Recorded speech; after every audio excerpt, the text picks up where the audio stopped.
नमस्कार दोस्तों, स्वागत है सभी का अपना यूट्यूब चैनल परीक्षार्थी स्वयं समूह टेस्ट श्रृंखला। आइए आज की श्रृंखला देखते हैं। कल हम लोग इस श्रृंखला का 63 क्वेश्चन तक देखे थे। आज 64 प्रश्न संख्या से देखेंगे। और ख़ास बात यह है कि पीजीटी का पेपर अपने निर्धारित समय पर ही होगा।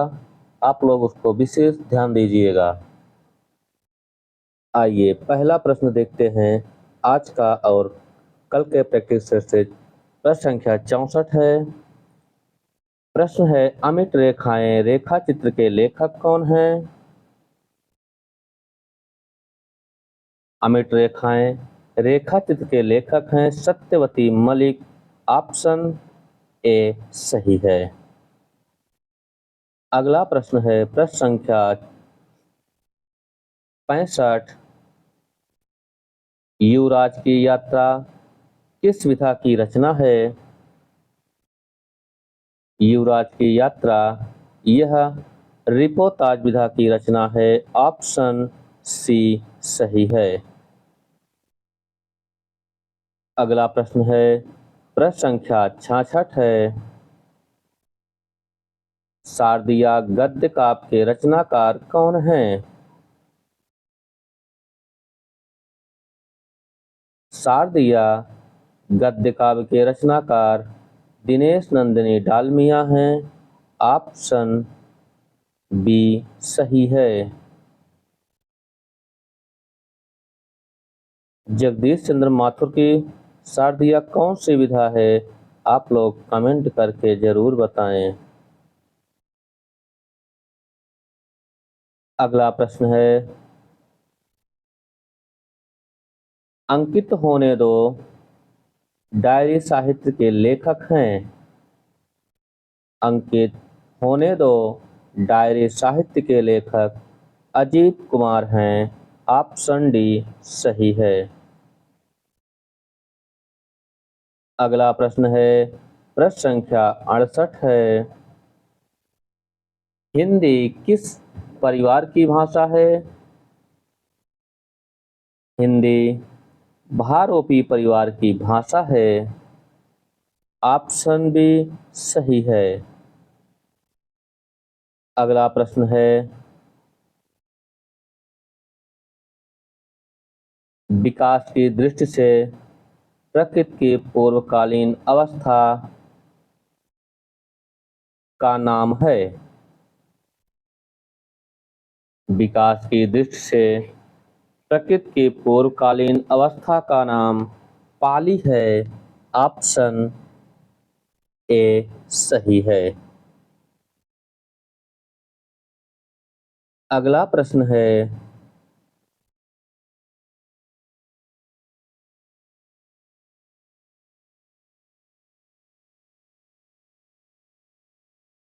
प्रश्न संख्या 70 है।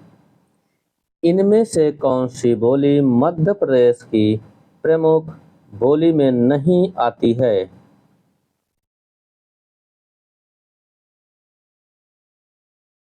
इनमें कौन सी बोली है जो मध्य प्रदेश की प्रमुख बोली में नहीं आती? वह है बांगरू। ऑप्शन सी सही है। अगला प्रश्न है प्रश्न संख्या 71 है। कर्ता के साथ ने प्रयोग न होना किस उपभाषा की प्रमुख विशेषता है? चार ऑप्शन आप सभी के सामने, इसका क्या उत्तर सही होगा? कर्ता के साथ ने प्रयोग न होना किस उपभाषा की प्रमुख विशेषता है? वह है पूर्वी हिंदी की। ऑप्शन डी सही है। अगला प्रश्न है प्रश्न संख्या 72 है। विश्व की प्राचीनतम मानी जाने वाली लिपियों में हैं। इसमें कौन सी ऐसी लिपि है जो विश्व की प्राचीनतम लिपि मानी जाती है? वह है ब्राह्मी लिपि। ऑप्शन डी सही है। अगला प्रश्न है प्रश्न संख्या 73 है। निम्नलिखित में से कौन सी भाषा आर्य भाषाओं के अंतर्गत नहीं आता है? इसमें कौन सा ऑप्शन सही होगा? 73 में निम्नलिखित में से कौन सी भाषा आर्य भाषाओं के अंतर्गत नहीं आती? वह है अरबी। ऑप्शन ए सही है। अगला प्रश्न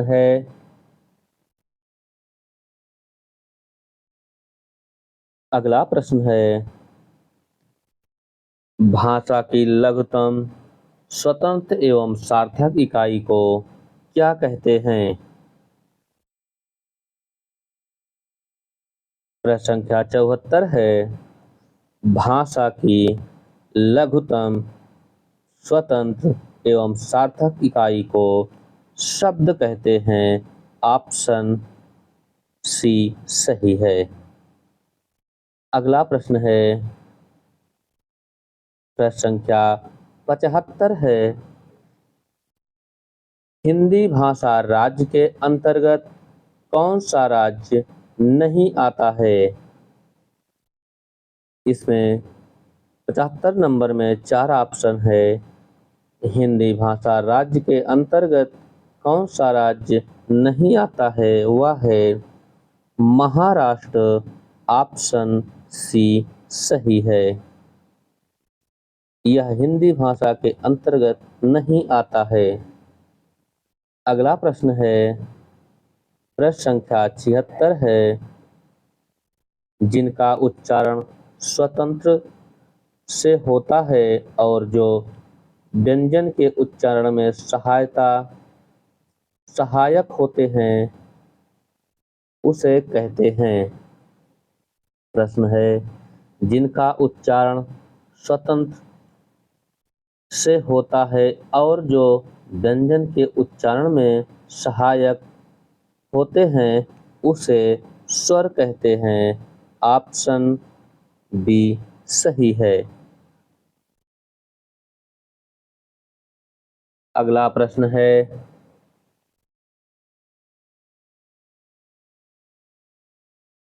आप लोग फिर से एक बार कह रहे हैं आपका पीजीटी का पेपर अपने निर्धारित समय पर होगा।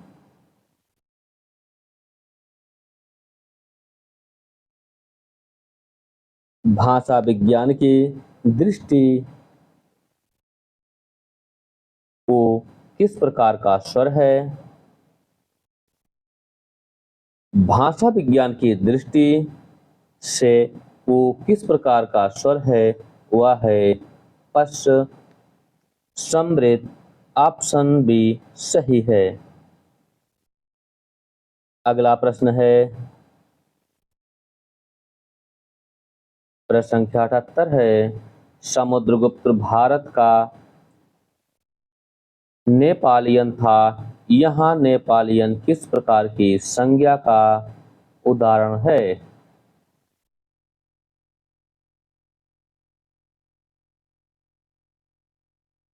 समुद्रगुप्त भारत का नेपालियन था। यहाँ नेपालियन किस प्रकार की संज्ञा का उदाहरण है? वह है जातिवाचक। ऑप्शन ए सही है। अगला प्रश्न है निम्न में से कौन सा शब्द पुल्लिंग है? इसमें कौन सा शब्द पुल्लिंग है? वह है विवाह। ऑप्शन सी सही है।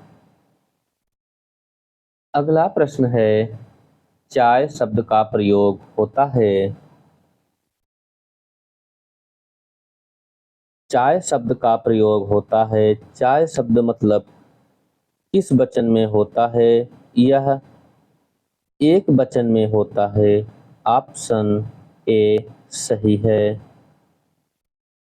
अगला प्रश्न है प्रश्न संख्या 81। आप सभी के सामने इसका उत्तर क्या होगा? वह भ्रष्टाचार के प्रबल विरोधी थे। वाक्य में सर्वनाम का कौन सा प्रकार है?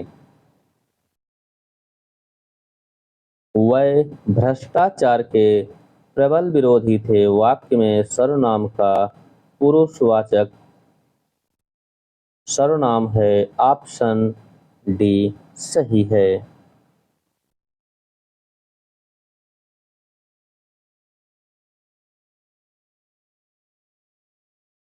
अगला प्रश्न है, प्रश्न संख्या 82 है। अग्नि का विशेषण क्या होगा? अग्नि का विशेषण अग्नेय होगा। ऑप्शन बी सही है। प्रश्न संख्या 83 है, तो आप सभी के सामने क्रिया के मूल को कहते हैं। क्रिया को मूल को हम क्या कहते हैं? उसे हम लोग धातु कहते हैं। ऑप्शन ए सही है। अगला प्रश्न है, प्रश्न संख्या 84 है। राम सीता से सुंदर है। इस वाक्य में कौन सा कारक बनता है? इसमें क्या हो रहा है? राम सीता से सुंदर है। इस वाक्य में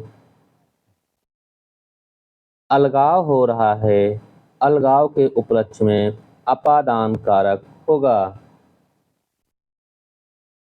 ऑप्शन डी अपादान सही है। अगला प्रश्न है, प्रश्न संख्या 85 है। मैंने आम खाया है।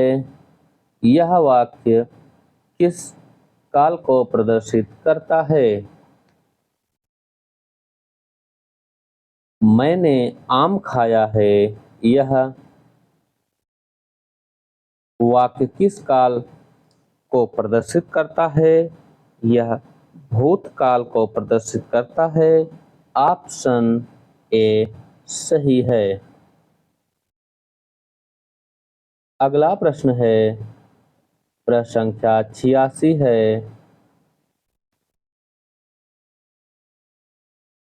उसके द्वारा अपने भाई को पढ़ाया गया। इस वाक्य में वाच्य का कौन सा प्रकार है? ऑप्शन आप सभी के सामने है। प्रश्न है, उसके द्वारा अपने भाई को पढ़ाया गया। इस वाक्य में वाच्य का कौन सा प्रकार है? वह है कर्मवाच्य। ऑप्शन सी सही है। अगला प्रश्न है, प्रश्न संख्या 87 है। राम धीरे धीरे पढ़ता है। वाक्य में कौन सा अव्यय है?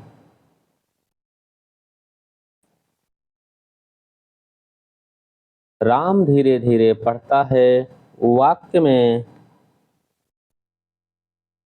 क्रिया विशेषण अव्यय है। ऑप्शन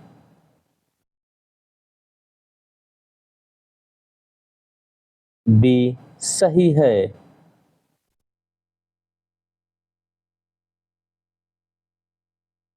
अगला प्रश्न है, प्रश्न संख्या 88 है। निम्नलिखित में से कौन सा शब्द तत्सम है? इसमें कौन सा एक शब्द जो तत्सम है वह है अमूल्य। ऑप्शन डी सही है। अगला प्रश्न है, प्रश्न संख्या 89 है। कौन सा शब्द अनेक का पर्यायवाची है? इसमें कौन सा एक शब्द जो अनेक का पर्यायवाची है वह है सेना। ऑप्शन बी सही है। अगला प्रश्न है,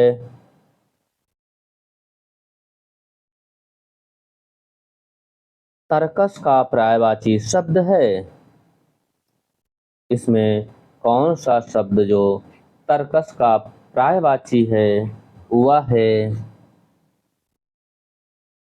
निसंग। ऑप्शन डी सही है।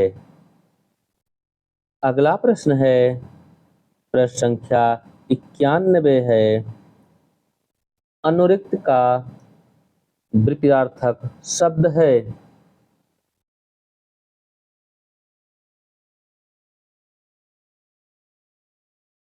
इसका जो सही उत्तर है वह है विरक्ति। अनुरुक्ति का विरक्ति, ऑप्शन सी सही है।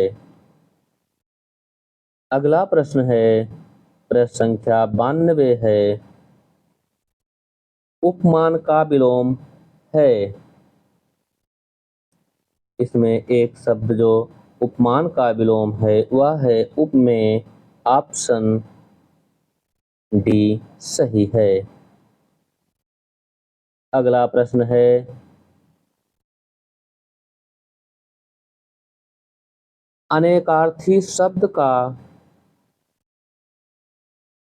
अनेकार्थी शब्द अक्षर का इनमें से एक अर्थ नहीं है। अनेकार्थी शब्द अक्षर का इनमें से एक शब्द एक अर्थ नहीं है, वह है अंक। ऑप्शन ए सही है। अगला प्रश्न है, प्रश्न संख्या 94, आप सभी के सामने। इसका उत्तर क्या होगा? पर्वत के ऊपर समतल भूमि के लिए एक शब्द है। पर्वत के ऊपर समतल भूमि के लिए एक शब्द अधिपत्य का है। ऑप्शन बी सही है। अगला प्रश्न है, प्रश्न संख्या 95 है, अंडे सेना मुहावरे का अर्थ है। इसका उत्तर आप लोग जान ही गए होंगे। अंडे सेना मुहावरे का अर्थ क्या है? वह है घर में बेकार बैठना। ऑप्शन सी सही है। अगला प्रश्न है, प्रश्न संख्या 96, दुरात्मा में कौन सा उपसर्ग है? दुरात्मा में दुर उपसर्ग है। ऑप्शन सी सही है। दुरात्मा में दुर उपसर्ग है। ऑप्शन सी सही है। अगला प्रश्न है, पांडव शब्द में प्रयुक्त प्रत्यय है। इसमें एक शब्द पांडव है, उसमें कौन सा प्रत्यय होगा? पांडव में आ प्रत्यय है। ऑप्शन बी सही है। अगला प्रश्न है, प्रश्न संख्या 98 है, स्वार्थ में निम्नलिखित में से कौन सी संधि है? स्वार्थ शब्द में निम्नलिखित में कौन सी संधि है? वह है दीर्घ संधि।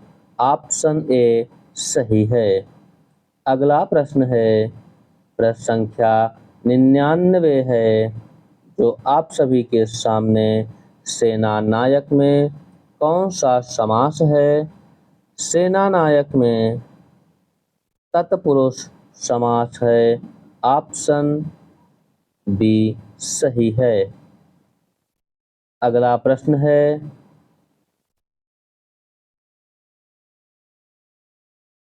व्याकरण की दृष्टि से निम्न में से कौन सा वाक्य शुद्ध है? इसमें ध्यान दीजिए आप लोग, व्याकरण की दृष्टि से निम्न में कौन सा शब्द शुद्ध है? शुद्ध शब्द है शीला प्रतिदिन स्कूल जाती है। ऑप्शन सी सही है। शीला प्रतिदिन स्कूल जाती है।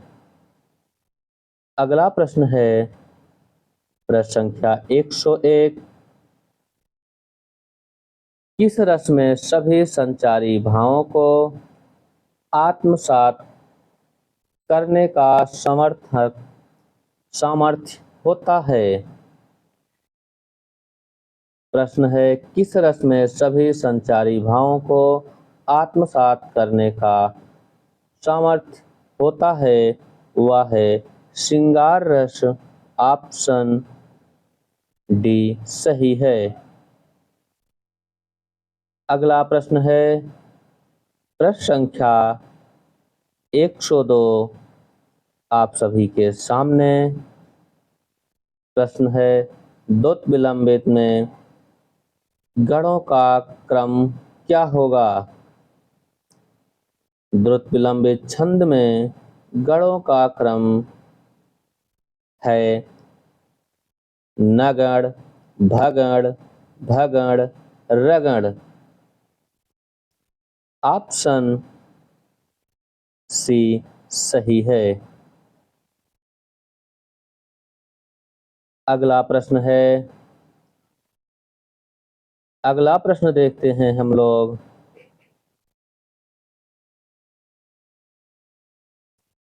प्रश्न संख्या 103 है यह प्रेम को पंथ कराल महा तरवर की धर पै धामनो प्रस्तुत पंक्ति में कौन सा अलंकार होगा? इसमें अलंकार है यह प्रेम के पंथ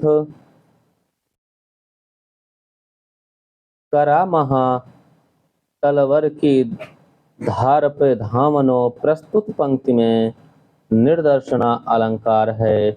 ऑप्शन सी सही है। अगला प्रश्न है प्रश्न संख्या 104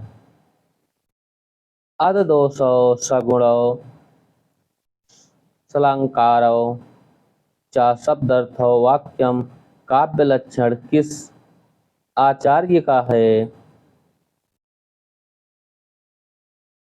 यह है हेमचंद का। ऑप्शन बी सही है। अगला प्रश्न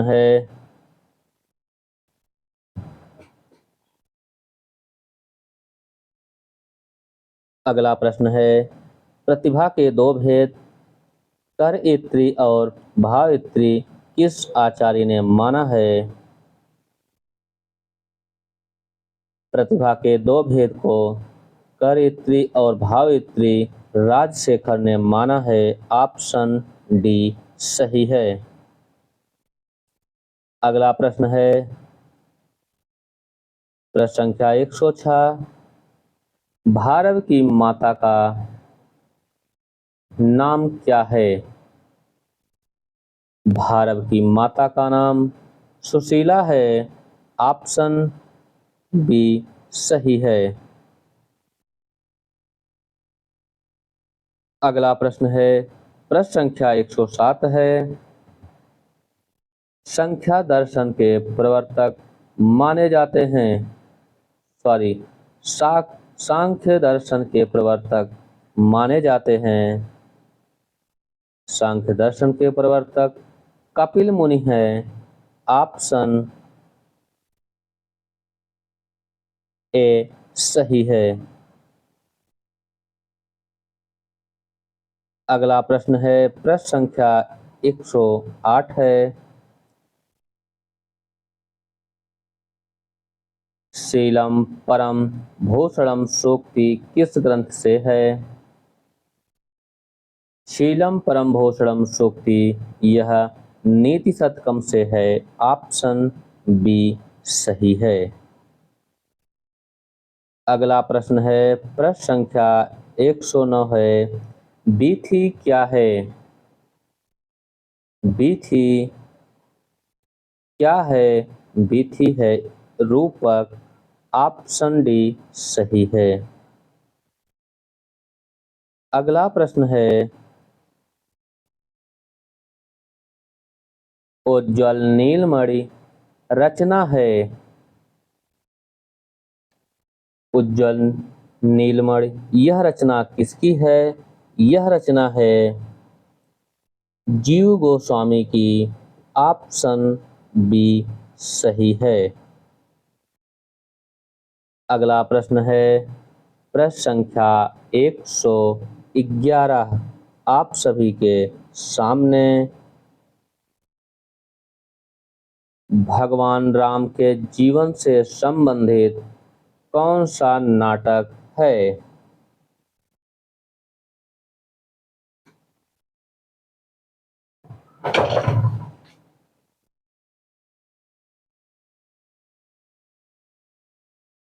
भगवान राम के जीवन से संबंधित नाटक है महावीर चरितम। ऑप्शन बी सही है। अगला प्रश्न है प्रश्न संख्या 112 राजशेखर के नाटक का नाम बताएं। इसमें कौन सा एक नाटक है जो राजशेखर का है? वह है बाल रामायण। ऑप्शन डी सही है। अगला प्रश्न है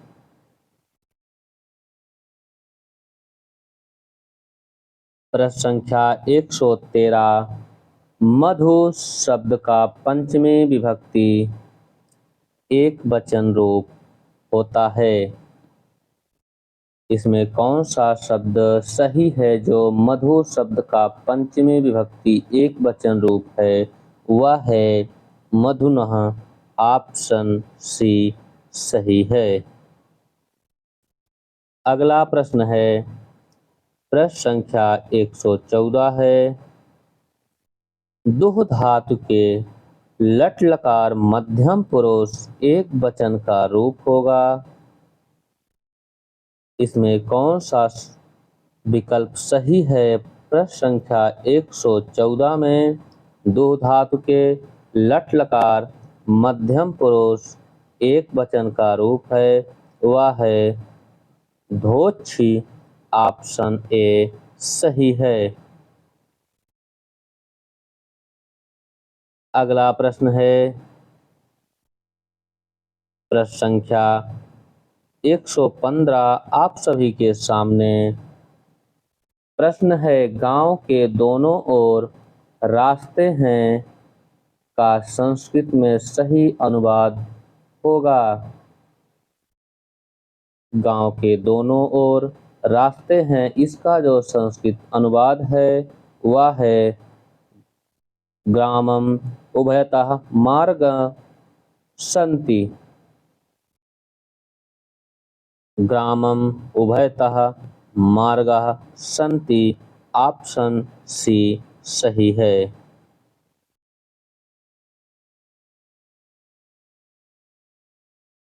अगला प्रश्न है प्रश्न नंबर 116 इत्थ्याम भूत लक्षणे किस विभक्ति का सूत्र है? चार ऑप्शन आप सभी के सामने। प्रश्न संख्या 16 इत्थ्यम भूत लक्षणे यह किस विभक्ति का सूत्र है? यह तृतीया विभक्ति का सूत्र है। ऑप्शन ए सही है। अगला प्रश्न है प्रश्न संख्या 117 है बरवै छंद है। बरवै छंद किस प्रकार का है? आप लोग इसका उत्तर बताएं। यह अर्ध सममात्रिक छंद है बरवै। ऑप्शन सी सही है। अगला प्रश्न है प्रश्न संख्या 118। विघ्न निवासी उदासी तपोव्रत धारी महा बिनु नारी दुआर दुखारे, प्रस्तुत पंक्ति में कौन सा रस है? प्रश्न संख्या 118 है विघ्न के वासी उदासी तपोव्रत धारी महाबिनु नारी दुखारे, प्रस्तुत पंक्ति में रस है, इसमें हास्य रस है। ऑप्शन ए सही है। अगला प्रश्न है प्रश्न संख्या 119 है जहां उपमेय और उपमान में कोई अंतर न दिखाई दे वहां कौन सा अलंकार होता है?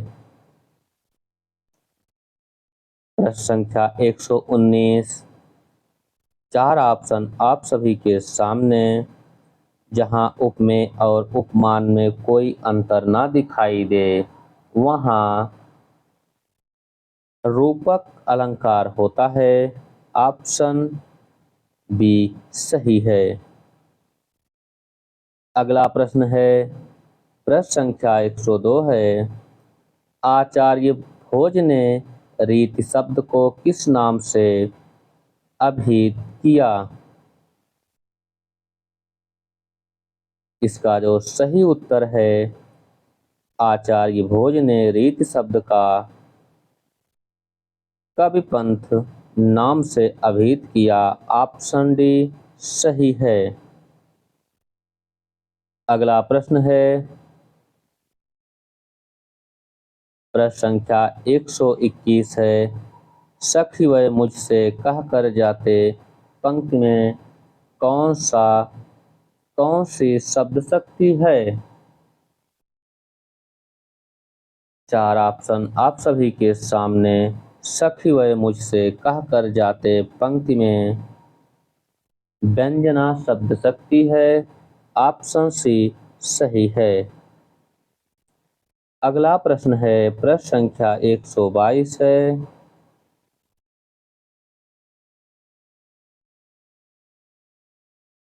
रस अपकर्ष का दोषः किस आचार की है? प्रश्न है रस अपकर्षता दोष किस आचार की है? यह है विश्वनाथ का। ऑप्शन डी सही है। अगला प्रश्न है प्रश्न संख्या 123 श्रृंगार रस की दृष्टि से नायक कितने प्रकार के होते हैं? ऑप्शन आप सभी के सामने। श्रृंगार रस की दृष्टि से नायक 4 प्रकार के होते हैं। ऑप्शन बी सही है।